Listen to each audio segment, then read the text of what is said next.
UP में भाजपा की सीटें भले ही कम हुई है, लेकिन प्रधानमंत्री नरेंद्र मोदी ने यूपी के जातीय और क्षेत्रीय संतुलन का खास ख्याल रखा है। यूपी के कोटे से प्रधानमंत्री के अलावा 10 मंत्री बनाकर हर वर्ग व समाज को प्रतिनिधित्व देने की कोशिश की गई है। पिछली सरकार में यूपी से मोदी समेत कुल 15 मंत्री थे, जिनमें 4 कैबिनेट मंत्री और शेष राज्य मंत्री थे। इस बार यूपी से सिर्फ राजनाथ सिंह और राज्यसभा सदस्य हरदीप सिंह पुरी कैबिनेट मंत्री बने हैं। पिछली सरकार में कैबिनेट मंत्री रहे महेंद्र नाथ पांडे और स्मृति ईरानी चुनाव हार गई और इस वजह से भी इस बार कैबिनेट मंत्रियों की संख्या घटी है। फिर भी मोदी ने हारी हुई सीटों के अनुपात में हिस्सेदारी में उतनी कमी न करते हुए अगड़े पिछड़ों के साथ दलितों के बीच संतुलन साधने की कोशिश की है। हालांकि इस बार ब्राह्मण चेहरे के तौर पर सिर्फ जितिन प्रसाद को ही जगह मिली है। मोदी मंत्रिमंडल पर यूपी कांग्रेस ने चुटकी लेते हुए कहा कि पिछली मोदी सरकार के 7 मंत्री चुनाव हार गए हैं। यूपी में करारी हार का असर मोदी मंत्रिमंडल पर भी साफ दिख रहा है। मात्र 2 ही कैबिनेट मंत्री बनाए गए हैं, जबकि ये संख्या पिछली बार 4 थी। तो आइए आपको सुनवाते हैं यूपी कांग्रेस के प्रवक्ता अंशु अवस्थी ने क्या कुछ कहा। 7 मंत्री चुनाव हार गए हैं।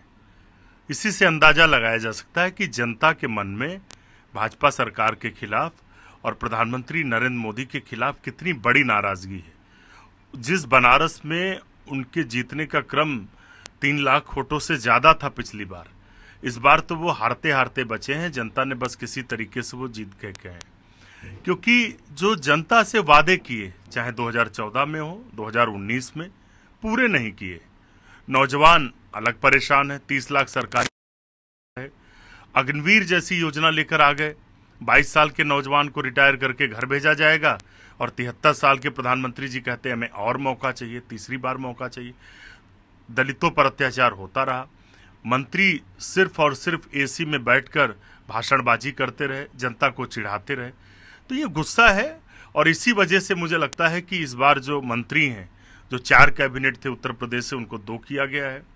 अब तो उत्तर प्रदेश के साथ जो उपेक्षा हो रही है वो दिन पर दिन दिख रही है और जनता इन सब चीज़ों को देख रही है। हम फिर से भारतीय जनता पार्टी से अनुरोध करते हैं कि उत्तर प्रदेश के साथ दोहरा रवैया मत अपनाइए, नहीं तो 27 में जनता आपका सफाया कर देगी। सामाजिक समीकरण के ताने बाने का ख्याल रखते हुए मोदी ने इस बार 2 ठाकुर, 2 कुर्मी, एक ब्राह्मण, लोध, जाट और सिख जाति को मौका दिया है, जबकि दलित समाज से इस बार भी 2 लोगों को मंत्री बनाया गया है। इसमें एसपी सिंह बघेल को दोबारा मौका दिया गया है और बांसगांव के सांसद कमलेश पासवान को पहली बार जगह मिली है। पिछली बार इस समाज से कौशल किशोर मंत्री थे, लेकिन इस बार वो चुनाव हार गए। मोदी की सरकार में यूपी से सबसे अधिक भागीदारी ओबीसी को मिली है। प्रधानमंत्री समेत कुल 4 ओबीसी चेहरों को मंत्री बनाया गया। इनमें मोदी के अलावा कुर्मी समाज ने अनुप्रिया पटेल और पंकज चौधरी को मंत्री बनाया गया है, जबकि लोध समाज से बीएल वर्मा और जाट चेहरे के तौर पर रालोद अध्यक्ष जयंत चौधरी मंत्री बनाए गए। अवध क्षेत्र में 4 सीट जीतने के बाद राजनाथ सिंह के अलावा गोंडा से जीते कीर्तिवर्धन सिंह को मंत्री बनाकर अवध क्षेत्र को सम्मान दिया गया। गोरखपुर क्षेत्र से पंकज चौधरी और कमलेश पासवान को मौका देकर ओबीसी और दलित फैक्टर को साधने की कोशिश की है। इसी तरह पूर्वांचल से खुद प्रधानमंत्री नरेंद्र मोदी के अलावा अनुप्रिया पटेल शामिल है। मोदी मंत्रिमंडल में क्षेत्रीय संतुलन का खास ख्याल रखा गया है। जातीय समीकरण के लिहाज से ओबीसी और दलितों की हिस्सेदारी में कोई भी कमी नहीं रखी गई है। तो आप भी देखिए सहारा समय के संवाददाता रजत सिंह की ये खास रिपोर्ट। यूपी में भाजपा की सीटें भले ही कम हुई हैं, लेकिन प्रधानमंत्री नरेंद्र मोदी ने यूपी के जाति और क्षेत्रीय संतुलन का खासा ख्याल रखा है। यूपी के कोटे से प्रधानमंत्री के अलावा 10 मंत्री बनाए गए हैं। हर वर्ग व समाज को प्रतिनिधित्व देने की कोशिश की गई है। मोदी मंत्रिमंडल में क्षेत्रीय समीकरण का खासा ध्यान रखा गया है। जातीय समीकरण के लिहाज से भी ओबीसी और दलितों की हिस्सेदारी में कोई कमी नहीं रखी गई है।